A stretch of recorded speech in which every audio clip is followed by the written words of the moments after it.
से इस वक्त की सबसे बड़ी खबर आ रही है कि यहाँ के निवर्तमान जो ब्लॉक प्रमुख है गोविंद सिंह दानू जी, वो अपने निकटतम प्रतिद्वंदी से 7 वोटों से हार चुके हैं और जिन्होंने उनको हराया है, आप हमारे साथ मौजूद हैं किशन सिंह दानू जी। सर, सबसे पहले आपको बहुत बहुत बधाई। धन्यवाद तिरवा जी। सर, क्योंकि आपने एक बहुत बड़े एक चेहरे को आपने यहाँ से हराया, चुनाव हराया है, तो क्या कुछ कहना चाहेंगे सर? तिरवा जी, ये केवल दिखने के चेहरे थे, लेकिन इन चेहरों ने उस पूरे क्षेत्र में, जिस क्षेत्र से ये लोग चुन के आए थे, इनने उस क्षेत्र के विकास में कोई भूमिका नहीं निभाई। इनने कुछ इन्हें गिने अपने लोगों को वहाँ पर पाला, बाकी इनके द्वारा किसी भी प्रकार के विकास की बात नहीं कही गई, जिससे लोगों में आक्रोश था। और हम लोग 1988 से मैं पहली बार ग्राम प्रधान बना, तब से मैंने 18 साल की सेवा गांव में करी है, 2 बार जिला पंचायत में करी है।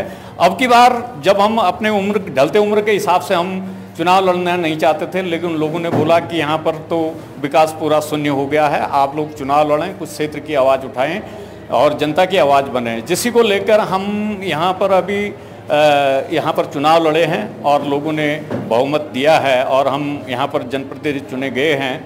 हम उस क्षेत्र के विकास के लिए संघर्षरत रहेंगे। और मेन बात यह है कि जिस रोड को हमने संघर्ष किया, कम से कम 47 लोग हमारे जेल में जाके जिस रोड की स्वीकृति कराई, उस एरिया तक हमने उस रोड को पहुँचाया। उस रोड को आज ये मरम्मत नहीं कर पाए, गड्ढे हैं रोडों में। हमने कई बार कहा कि आप आवाज़ उठाएं कि भाई इस रोड को सही करें, तो रोड को सही नहीं कर पाया। संचार व्यवस्था वहाँ पर दुरुस्त नहीं है, शिक्षा, स्वास्थ्य, सारी व्यवस्थाएं जो है अव्यवस्था में बदल गई हैं। हम चाहेंगे कि पूरे क्षेत्र के लोगों को लेके वहाँ पर संघर्ष करके उस क्षेत्र के विकास के लिए हम पूरा प्रयास करेंगे। सर, क्योंकि आपकी जो सीट थी, किलपारा सीट थी, हॉट सीट मानी जाती थी, तो कितने यहाँ पर कैंडिडेट थे और कितना अंतराल आप लोगों के बीच रहा? सर, वहाँ पर हम 4 कैंडिडेट थे।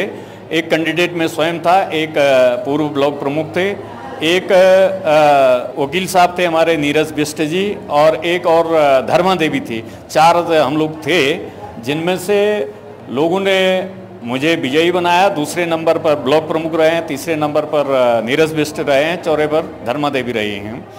तो अंतर था हम लोगों में, केवल 2 ही लोगों में। क्योंकि दानू जी, आप तो एक क्योंकि आपको अनुभव है, क्योंकि इतनी बार आप बहुत बार यहाँ पर आप एक प्रतिनिधि के तौर पे भी चुने गए थे, एक अच्छे अनुभव के साथ आप विकास कार्यों में क्या आपका भूमिका रहेगी इस बार? मैं चाहूँगा कि इस पूरे विकासखंड में एक आदर्श विकासखंड बने और यहाँ के सारे लोग मिलजुल के अपने क्षेत्र के विकास के लिए कार्य करेंगे। मैं उनको सुझाव दूंगा और जो भी मुझसे बन पाएगा, मेरे अनुभवों का जितना भी उनको लाभ हो सकेगा, मैं पूरे अपने अनुभव उनको दूंगा। तो आप थे हमारे साथ श्री किशन सिंह दानू जी, क्योंकि उन्होंने एक बड़े चेहरे को, क्योंकि कपकोट के जो निवर्तमान जो ब्लॉक प्रमुख थे श्री गोविंद दानू जी, उनको अब 7 मतों से उन्हें पराजित किया है। और उनके चेहरे पर हम कहीं ना कहीं बहुत खुशी देख रहे हैं और उनका मानना भी, क्योंकि पुराने अनुभवी भी हैं, पुराने कई पदों पर भी उन्हें अपने क्षेत्र का प्रतिनिधित्व कर रखा है, तो कहीं ना कहीं विकास का जो मुद्दा था, विकास का मुद्दा कहीं ना कहीं वहाँ पर उनका मानना है, साफ तौर पर माना था कि काम आया है। कहीं ना कहीं विकास कार्य अवरुद्ध हुए हैं, तो उसी को लेकर उन्होंने इस चुनाव को जीता है, तो उनका साफ मानना था। CCR न्यूज के लिए कपकोट विकासखंड से मैं तनुज तिरुआ।